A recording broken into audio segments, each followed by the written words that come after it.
राधे राधे।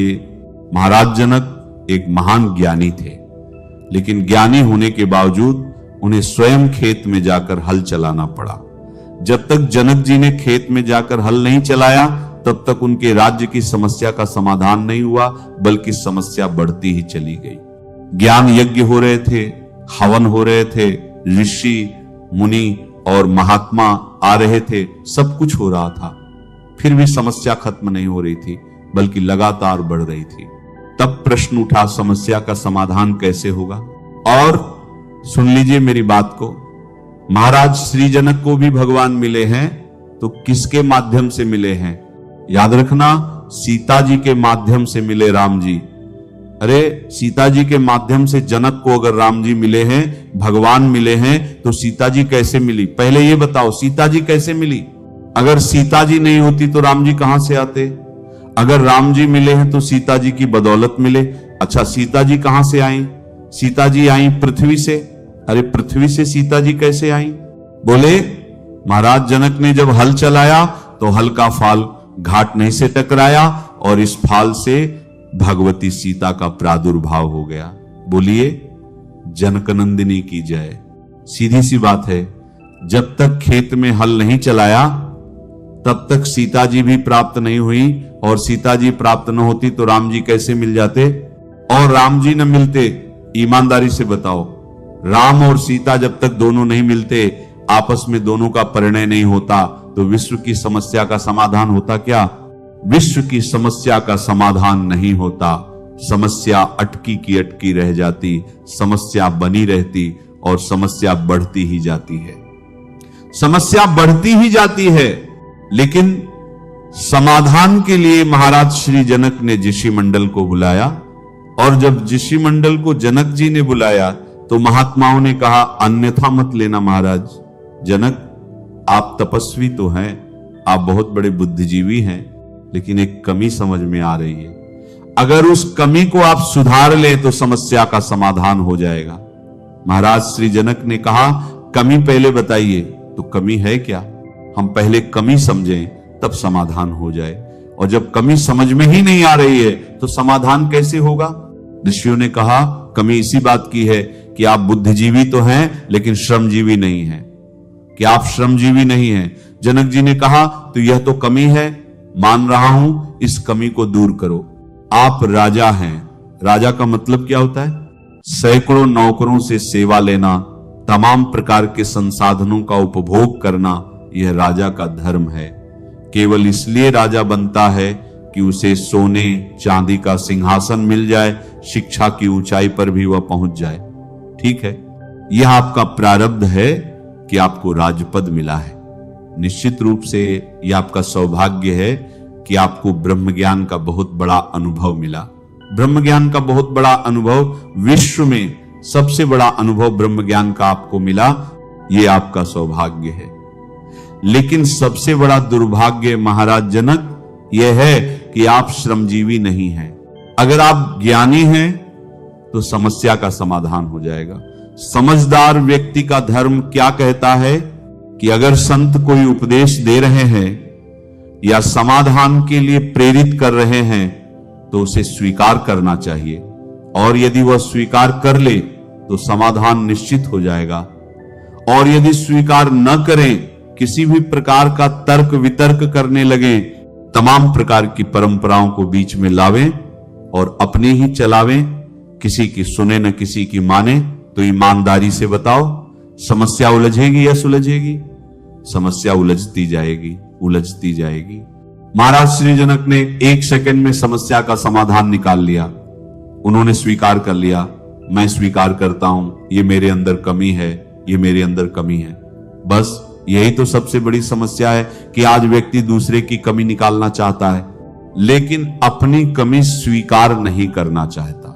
बोलो, ये सबसे जटिल समस्या है। दूसरे की कमी तो व्यक्ति निकालना चाहता है, लेकिन अपनी कमी को स्वीकार नहीं करना चाहता कि मेरे अंदर क्या कमी है। अगर कोई कहता भी है तो कहता है, चुप कर, हम जानते हैं तू मेरे पीछे पड़ा है। बस इतना ही कह देता है, हम जानते हैं तुम मेरे पीछे पड़े हो, चुप कर। बोलो, यही समस्या है? नहीं, यही समस्या है। महाराज श्री जनक इतने विनम्र हैं, सरल हैं। मैं कहता हूं भैया, चाहे जितने पूर्ण क्यों ना हो जाओ, लेकिन फिर भी कहीं ना कहीं कमी रहेगी। एकमात्र इस धरती पर, इस संसार में, इस जगत में अगर परिपूर्ण कोई है तो केवल परमात्मा है। परमात्मा के अलावा और कोई नहीं है। बोलो भाई, परमात्मा के अलावा और कोई नहीं है। जनक जी इतने बड़े ज्ञानी हैं। क्या भावना, क्या सिंह, क्या वचन, क्या किरण, क्या मणि, कमल विकास, इतने बड़े ज्ञानी महाराज श्री जनक हैं। लेकिन इसके बाद भी जनक जी महाराज अपनी कमी को और अपनी भूल को स्वीकार कर रहे हैं, सुधार करने का संकल्प ले रहे हैं। आज राम सीता तुम्हें क्यों नहीं मिल रहे? भगवान की प्राप्ति तुम्हें क्यों नहीं हो रही? आत्म शांति का अनुभव तुम क्यों नहीं कर पा रहे? इसका मूल कारण यही है कि तुम अपनी गलती को स्वीकार नहीं कर रहे हो, और गलती कर भी रहे हो, स्वीकार नहीं करना चाहते, और गलती को स्वीकार करके उसमें परिवर्तन नहीं करना चाहते कि हम अपनी गलतियां स्वीकार करें और गलतियां दूर करें। गलतियां दूर करो, कमियां दूर करो, ये तुम बिल्कुल नहीं सोच रहे हो। परेशानी पर परेशानी तुम्हारे सामने आई जा रही है, बड़ी बड़ी चुनौतियां तुम्हारे सामने आई हैं या नहीं। एक दिन ये कंडीशन आ जाती है कि या तो तुम जिंदगी से रूठ जाते हो या तुम परिवार से टूट जाते हो। बस यही कंडीशन तुम्हारे सामने आ रही है, क्योंकि गलतियां तुम स्वीकार नहीं करना चाहते। बस बात यह है, महाराज श्री जनक ने 1 सेकंड में गलती स्वीकार कर ली। कहा, मैं एहसास कर रहा हूं कि मेरे अंदर कमी है। मैं बुद्धिजीवी तो हूं, लेकिन श्रमजीवी नहीं हूं। मैंने श्रम नहीं किया है। मैं गलती स्वीकार करता हूं और परिवर्तन करता हूं, और आज मैं यह स्वीकार करता हूं। ईमानदारी से बताओ, स्वयं हल लेकर चल दिए कि नहीं चल दिए? जनक जी हल लेकर स्वयं चल दिए। राजा जा रहा है हल चलाने। आज अगर ट्रैक्टर का ड्राइवर होता, तुम बहुत अमीर हो, तुम्हारे पास लाखों करोड़ों रुपया है, भगवान ने बड़ी कृपा की है, तुम्हारी खेती में 4 गुना पैदावार होने लगा है, लेकिन तुम पैसे के बल पर नौकरों पर डिपेंड हो गए हो। बोलो, हो गए हो डिपेंड? नहीं। अगर नौकर नहीं आता है तो उस दिन तुम्हारा काम नहीं होता है, उस दिन तुम्हारा काम नहीं होता है। मैं एक बात कहना चाहता हूं, तुम श्रमजीवी क्यों नहीं बनना चाहते? श्रम को क्यों स्वीकार नहीं करना चाहते? याद रखना, नौकर तुम्हारे सामने हजारों आ जाएं, ये ठीक है, परंतु हमें स्वयं श्रमजीवी बनकर अपने खेत खलिहान घर द्वार की समस्या का समाधान करना चाहिए। आज ये हमें संकल्प लेना चाहिए, हमें समाधान करना चाहिए, तभी आपकी हर समस्या का समाधान होगा। केवल पैसा ही समाधान नहीं होता, पैसा ही समाधान कर दे, ऐसा नहीं है। मैं एक बात कहना चाहता हूं, जिनके पास केवल पैसा है लेकिन विवेक नहीं है, याद रखना, वो व्यक्ति पैसा प्राप्त करने के बाद भी समस्याओं से घिरा हुआ है। बोलो, घिरे हुए हैं। धन प्राप्त करने के बाद भी समस्याओं से घिरे हुए हैं। इसलिए विवेक लो। विवेक विवेक विवेक मिलेगा कहां से? क्या गाडरवारा के बाजार में विवेक बिकता है? क्या जबलपुर के बाजार में विवेक बिकता है? ईमानदारी से बताओ, कौन से ऐसे मार्केट में जाओगे जिसमें विवेक की दुकान मिल जाए, वहां से खरीद लो। मैं चैलेंज के साथ कहता हूं, संसार में अगर विवेक की दुकान कहीं है तो याद रखना, विष्णु यज्ञ जैसे स्थल पर जहां सत्संग हो रहा है, वहां आपको विवेक मिल जाएगा। यही विवेक का स्थल है, सत्संग। राम कृपा बिन सुलभ न हुई, बिन सत्संग विवेक न हुई। रामायण की चौपाई है ना कि बिना सत्संग के विवेक नहीं मिलेगा। और यहां पर क्या हो रहा है? हम तुम बैठे हैं, बोलो सत्संग हो रहा है कि नहीं हो रहा? ये कौन सी दुकान खुली है? जल्दी बोलो, ये विवेक की दुकान खुली है कि नहीं? बोलो, विवेक की सप्लाई हो रही है कि नहीं? किसकी सप्लाई हो रही है? गाना गुड़ की सप्लाई, यहां ज्ञान की सप्लाई हो रही है। बोलो भाई, गाना और गुड़ की सप्लाई नहीं हो रही, यहां ज्ञान की सप्लाई हो रही है। यहां विवेक दिया जा रहा है, क्योंकि बिन सत्संग विवेक न होई और राम कृपा बरसाना सोई। बिना भगवान की कृपा के सुलभ नहीं होता। अच्छा, ये यज्ञ भगवान ने कृपा करके सुलभ कर दिया, यज्ञ भगवान की कृपा से सुलभ हुआ कि नहीं? भगवान की कृपा से आपको ये मिल रहा है कि नहीं? तो कृपा भगवान की हो गई। अब इसमें चक्कर नहीं है। अब विवेक यहां आपको दिया जा रहा है, ज्ञान दिया जा रहा है। इस ज्ञान को आप केवल एक कान से सुनकर दूसरे कान से निकाल दें, यह नहीं करना है, इसे हृदय से लगाना है। और जो चर्चा आपके सामने हो रही है, जो भी ज्ञान का प्रसारण चल रहा है, जो भी आपको सुंदर सुंदर दिव्य समाधान के तरीके बताए जा रहे हैं, सत्संग के माध्यम से उनको अध्ययन करना और समय आने पर उनको उपयोग में लेना। मैं दावे के साथ कह सकता हूं, आपके परिवार में, आपके जीवन में कोई समस्या नहीं रहेगी, हर समस्या का समाधान हो जाएगा। लेकिन आपको एक एक बताया हुआ सूत्र हृदयस्थ करना पड़ेगा और समय समय पर उस सूत्र के माध्यम से समाधान करना पड़ेगा। महाराज श्री जनक ने कहा, मैं अभी स्वीकार करता हूं, यह व्यवस्था हल लेकर चल दिए और स्वयं हल चलाने के लिए तैयार हो गए। अब जैसे ही जा रहे थे अकेले, तो कहा रुको रुको रुको, अकेले क्यों जा रहे हो? अरे आपने हमसे कहा, हम चल दिए, कर नहीं। वो महारानी कहां गई? महारानी को बुलाओ। महारानी आ गई, अपनी पत्नी को भी साथ में ले जाओ। फिर दोनों सीधे राजमहल से खेत में गए और खेत में जाकर दोनों ने हल चलाया। समझ में आई तुम्हारी बात? समझ में आनी चाहिए। रामायण की बात सुना रहा हूं। अगर तुम्हारा पति मेहनत कर रहा है तो उसका तुम सहयोग करो, तुम्हें सहयोग करना पड़ेगा। ईमानदारी से बताओ, हम जब पैदल भ्रमण करते थे तो हमने खेत खलिहानों में देखा है कि पति पत्नी दोनों ही सेवा कर रहे हैं। बोलो, खेत खलिहान में दोनों मेहनत कर रहे हैं। बोलो भाई, अनुभव है कि नहीं? तुम लोगों का अनुभव, जो पुराने लोग बैठे हैं, हम उनकी बात कर रहे हैं जिनके सिर के बाल सफेद हो गए हैं। अब पता ही नहीं चलता कि किसके सफेद आए। सफेद वाले भी कल पेंट करके तैयार बैठे हैं। अब तो ये पता ही नहीं चलता कि सफेदी किसकी आई। 50 साल पहले, अरे ज्यादा मत लाओ, 20 साल 25 साल पहले की बात सुन लो। बोलो भाई, पति पत्नी दोनों को मैंने खेत में काम करते देखा है। जब मैं भ्रमण करता था, पैदल यात्राएं मैंने बहुत की हैं, तो मैंने देखा था कि खेतों में पति पत्नी दोनों ही कार्य कर रहे हैं, दोनों ही कर रहे हैं, बड़े प्रेम से कर रहे हैं। अब आजकल कोई खेत खलिहान हमें दिखाई नहीं दे रहा जहां पत्नी भी सेवा कर रही हो। हाँ, इतना जरूर मैंने देखा है कि पति अगर खेत खलिहान में काम कर रहा है तो पत्नी डेवलपर के गद्दे पर बैठी कलर की हवा ले रही है। ये तो मैंने देखा है, ये पक्की बात कह रहा हूं, इसमें कहानी कोई नहीं। अब बोलो भाई, कहां से समस्या का समाधान होगा? सोचो जरा, कैसे समस्या का समाधान होगा? ज्यादातर 70% बीमारियां घर के अंदर आ चुकी हैं। 70% बीमारियां घर के अंदर आ चुकी हैं। उसका मूल कारण यह है कि श्रम का अभाव है। श्रम के अभाव के कारण, आपको मालूम है, बाबा रामदेव योग शिविर चलाते हैं, बड़े बड़े योग शिविर चलते हैं। योग की परंपरा हमारी अनादिकालीन परंपरा है, लेकिन बाबा रामदेव ने जागृत कर दिया है। आज लाखों लोग लाभ ले रहे हैं। लेकिन आपको यह मालूम होना चाहिए, रामदेव जी क्या कहते हैं? आप टेलीविजन में देख लेना, हरिद्वार नहीं जा पाते तो टेलीविजन में सुन लेना। वो हमेशा यही कहते हैं, पसीना निकालो, पसीना निकालो। अच्छा, पसीना कैसे निकलेगा? आइसक्रीम खाने से। आइसक्रीम खाने से पसीना निकलेगा क्यों भाई? निकलेगा कि नहीं? कैसे निकलेगा? मेहनत करने से पसीना निकलता है। मेहनत करने से निकलता है पसीना, आइसक्रीम खाने से नहीं निकलता। समझ लेना, ये जितने बुलाके हो रहे हैं, डॉक्टर से पूछ लेना, क्या मेहनत कम करते हो और तरल पदार्थ ज्यादा खाते हो? क्यों भाई? तले हुए पदार्थ ज्यादा सेवन करते हो, मेहनत करते नहीं हो। इसी के कारण उन्हें क्या करे, एकदम पसीना आ गया बिना ही मेहनत के। पसीना आया तो हाथ हटा।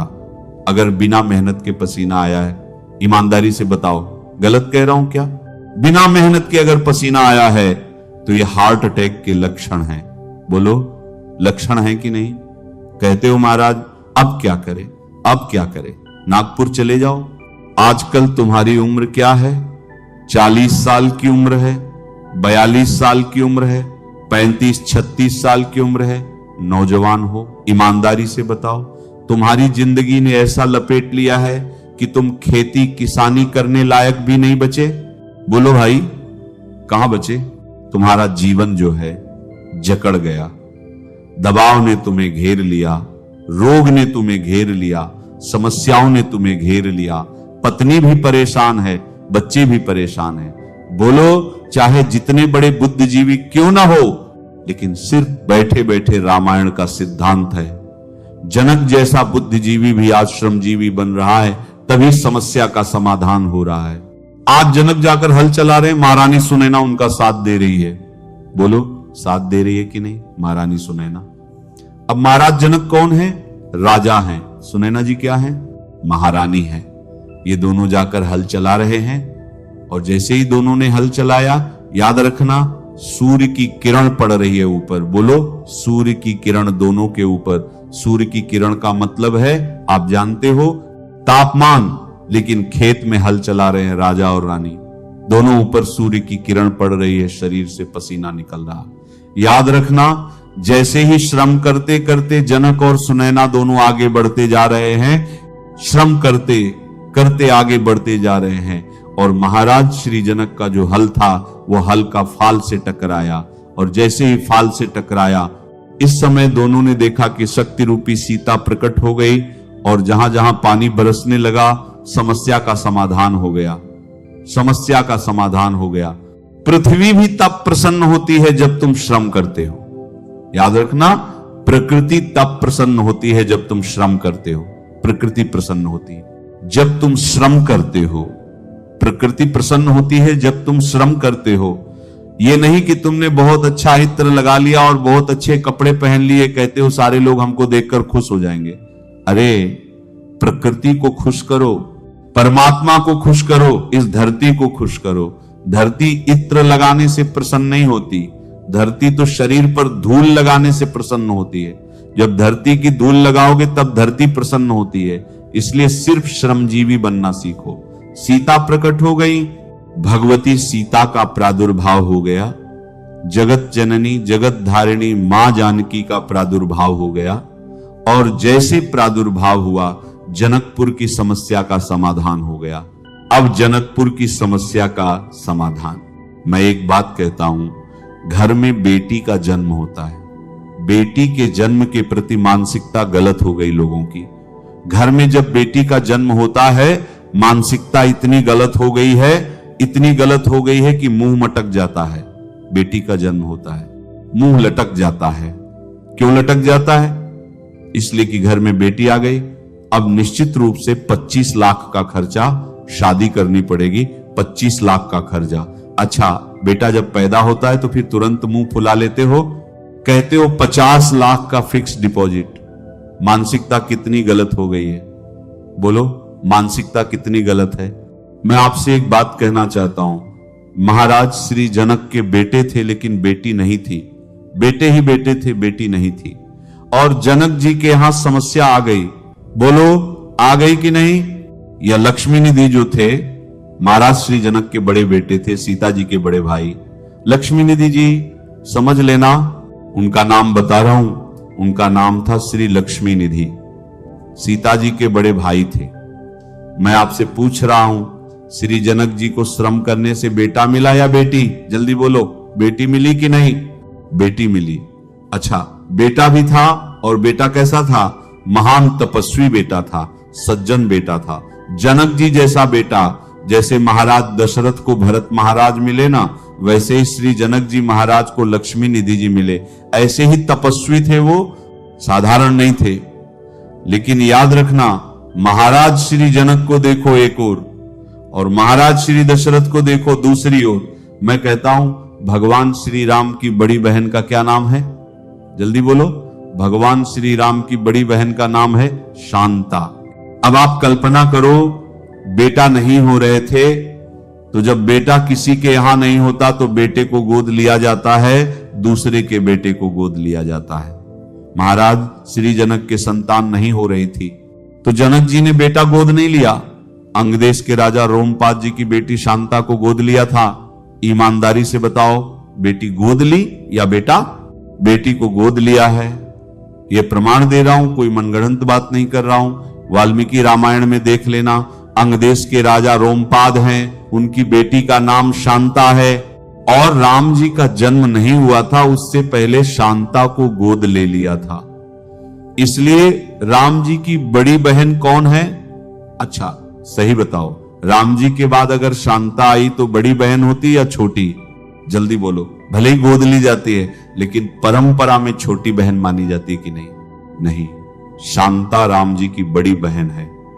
इसका मतलब है जब राम जी का जन्म नहीं हुआ था, भरत जी का जन्म नहीं हुआ था, लक्ष्मण जी का जन्म नहीं हुआ था, शत्रुघ्न जी का जन्म नहीं हुआ था, इससे पहले ही शांता को गोद ले लिया था। शांता को गोद लेने का मतलब क्या है? बेटी के प्रति आस्था। बोलो, है ना? बेटी के प्रति आस्था। घर में बेटी आएगी क्योंकि संतान का अभाव है, संतान न होने से अशांति महसूस कर रहा हूं, लेकिन घर में अगर कन्या आ जाएगी, घर में बेटी आ जाएगी, तो निश्चित है कि शांति भी आ जाएगी और समस्या का समाधान भी हो जाएगा। यही महाराज श्री दशरथ ने सोचा, इसीलिए शांता को पहले गोद ले लिया, रोमपाद जी की बेटी को। इधर महाराज श्री जनक के बेटे आ गए, लेकिन बेटे आने के बाद भी समस्या का समाधान नहीं हुआ जनकपुर में। तब ऋषियों ने कहा, हल चलाओ। तुम्हारा हल जब फाल से टकराएगा तो उस फाल से कन्या प्रकट हो जाएगी, और जैसे ही वह कन्या प्रकट होगी तो निश्चित रूप से तुम्हारे राष्ट्र की हर समस्या का समाधान हो जाएगा। बोलो भाई, स्पष्टीकरण हो गया कि नहीं? कन्या समस्या नहीं है, कन्या समाधान है। मैंने दोनों प्रमाण दे दिए, अयोध्या का भी प्रमाण दिया है और जनकपुर का भी प्रमाण दिया है, और दोनों ही महान राजा हैं।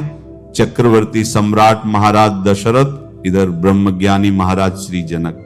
और सुनिए आगे, सीता जी का जन्म हुआ, और सीता जी जन्म लेते ही महाराज श्री जनक ने व्यवस्था की थी।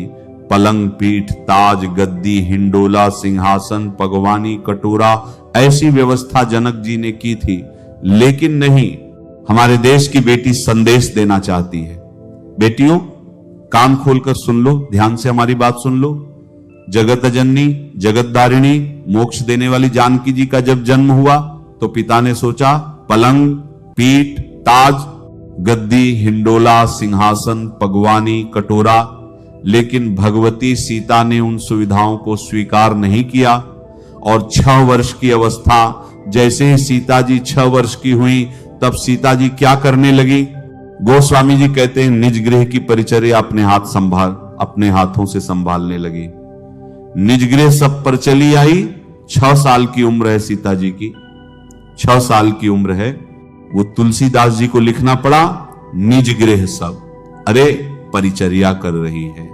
6 साल की उम्र में गृह परिचर्या स्वयं कर रही है।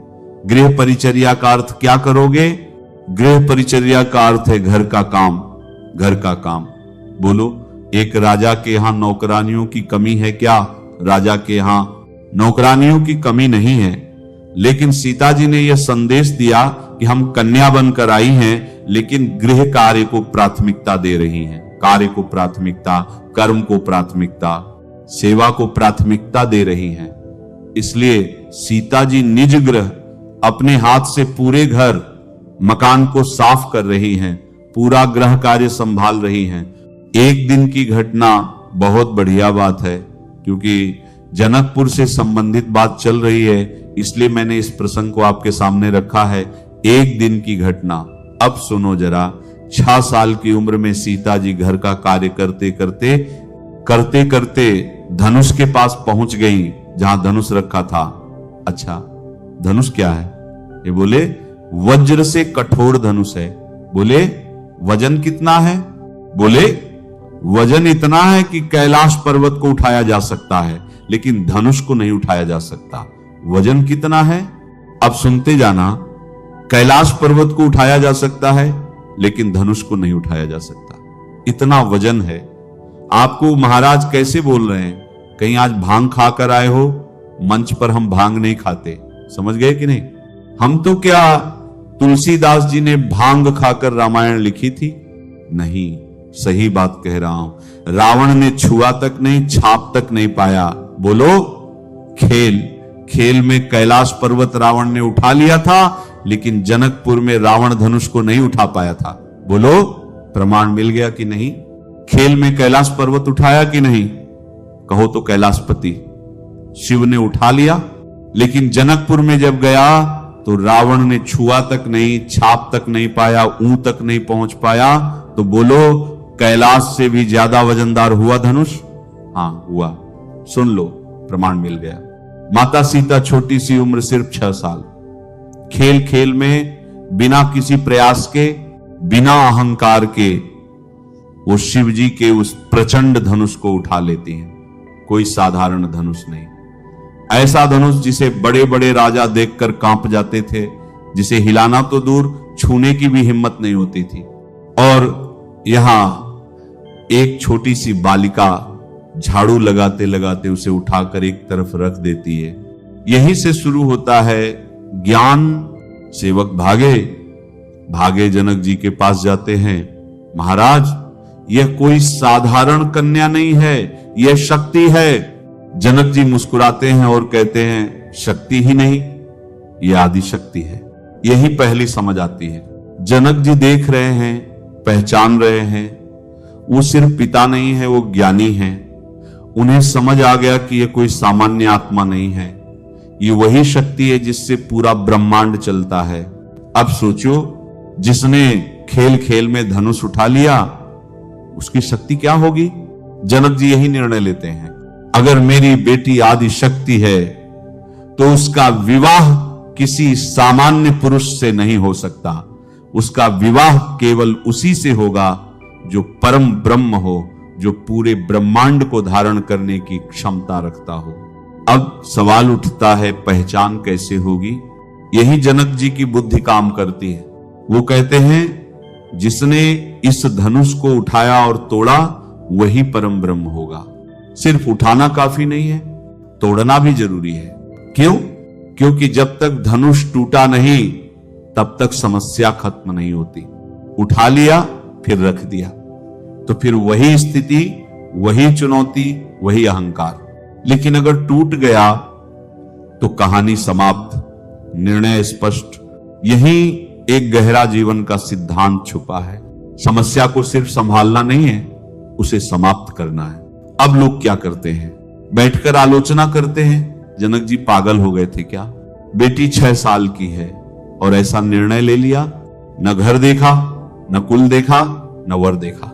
लेकिन जो लोग ऐसा कहते हैं वो आधा सच देखते हैं। जनक जी ने बिना विचार नहीं कहा था, उन्होंने पहले ही विचार कर लिया था। वो देख चुके थे कि उनकी बेटी कौन है, और जब सत्य स्पष्ट हो जाए तो बार बार सोचने की जरूरत नहीं होती। यही कारण है कि उन्होंने घोषणा कर दी, जो इस धनुष को तोड़ेगा वही मेरी बेटी का पति होगा। अब एक और बात समझो, राजा लोग इकट्ठा हो गए हजारों की संख्या में। सब सोच रहे थे हम मिलकर धनुष तोड़ देंगे। यही सबसे बड़ी मूर्खता है। एक बेटी है और तोड़ने वाले 10,000। अगर 10,000 मिलकर धनुष तोड़ भी दे तो विवाह किससे होगा? किसे मिलेगा अधिकार? समस्या खत्म होगी या और बढ़ेगी? यही दुनिया की सबसे बड़ी गलती है। जहां एक व्यक्ति का निर्णय चाहिए वहां लोग भीड़ इकट्ठा कर लेते हैं, जहां स्पष्टता चाहिए वहां गठबंधन बना लेते हैं। जनक जी ये बात समझते थे, इसलिए उन्होंने साफ कर दिया, एक ही व्यक्ति होगा जो उठाएगा भी और तोड़ेगा भी, क्योंकि परम ब्रह्म भी एक है, भीड़ नहीं है। अब एक और गहरी बात, जनक जी को पूरा विश्वास था 10,000 क्या 10 लाख राजा भी आ जाएं, कोई उस धनुष को हिला भी नहीं सकता। क्यों? क्योंकि वो शक्ति का खेल नहीं था, वो पहचान का खेल था। जिसमें अहंकार होगा वो छू भी नहीं पाएगा, जिसमें सत्य होगा वो सहज ही उठा लेगा। और यही आगे चलकर होता है। जब श्री राम आते हैं तो वो न तो भीड़ लाते हैं न दिखावा करते हैं, शांत भाव से आते हैं और सहज भाव से धनुष को उठाकर तोड़ देते हैं। क्यों? क्योंकि जहां अहंकार नहीं होता वहां शक्ति स्वतः प्रकट होती है। तो पूरी कहानी का निचोड़ क्या है?